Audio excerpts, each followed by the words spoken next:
Salut à tous, aujourd'hui on se retrouve sur Sega System 16 pour l'adaptation en version arcade de Moonwalker.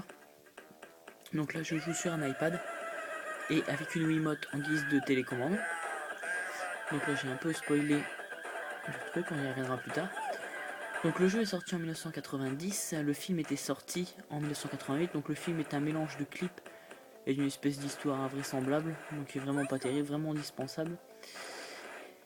Et donc je vous disais, le jeu était une exclusivité à l'époque Sega. Donc Sega avait acheté le développement de l'adaptation du film, donc il était sorti justement en 1988 pour sortir sur ces consoles. Il y avait la version Mega Drive, la version Game Gear et la version Master System.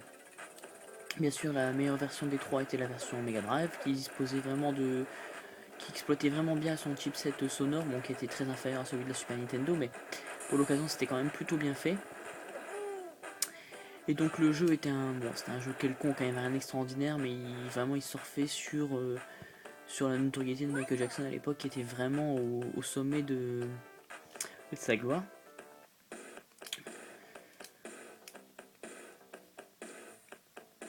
Les versions sur console Sega, donc les trois que je vous ai cités précédemment, étaient des jeux en 2D, donc avec des scrollings simplement latéraux et verticaux. Pardon.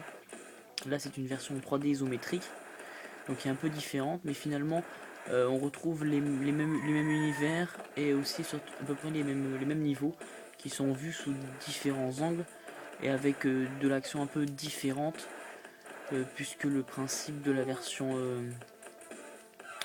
Mega Drive et des autres versions bien sûr sur console Sega sont un peu de recherche et beaucoup de destruction. Il y a quasiment que de la destruction. C'est un shooter tout simple avec les codes du shooter. Quand vous maintenez appuyé, vous avez une action plus puissante. Je vais essayer de vous le montrer. Voilà. Et donc comme sur la version Mega Drive, quand vous appuyez sur un moment, voilà, vous pouvez danser avec les ennemis et ça les détruit. Donc vous avez un nombre limité d'actions de ce type. Voilà, là je viens d'en récupérer une. Vous voyez mon énergie qui s'affiche en bas à gauche. Et bon, le nombre de vies est illimité forcément puisque je joue en arcade et que je rajoute des pièces dans la machine. Comme vous pouvez le voir en bas de votre écran, le jeu était jouable à 3, donc c'est vraiment le fun de l'arcade. C'était vraiment agréable ça.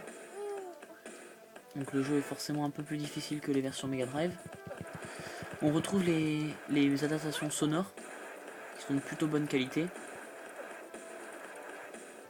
Les niveaux sont assez variés, vous avez vu le petit bug. Les intérieurs sont plutôt, comme vous voyez, sont plutôt réussis. Graphiquement ça en jeu, je trouve que c'est plutôt joli, c'est quand même un jeu qui a aujourd'hui 21 ans, 22 ans même. C'est nettement plus joli, plus fin que la version Mega Drive, mais ça aussi c'est normal, on n'est pas du tout dans la même problématique entre un jeu d'arcade et un jeu console. C'est une version qui est assez, bon, pas dire peu connue, ce serait un peu exagéré, mais en tout cas peu jouée, mais qui mérite que vous vous y attardiez si vous avez apprécié les versions console. Vous avez vu, il y a des transformations, c'est un jeu agréable qui peut jouer en coopération. C'est sûr qu'aujourd'hui, en 2011, on a des jeux partout sur tous les supports et on n'est plus aussi adepte de l'émulation qu'on pouvait l'être quand on a découvert Internet en fin des années 90 ou début des années 2000, où vraiment avoir Internet ça permettait de rejouer à tous ces jeux là. Aujourd'hui on est dans une autre forme de problématique, mais en tout cas ça reste un jeu qui est agréable à jouer, qui est graphiquement plaisant pour la vue. Donc on va terminer ça. Moi je vais terminer ce niveau là. Et puis je vais vous laisser et on se retrouvera prochainement pour une autre vidéo. Allez, à bientôt, salut à tous.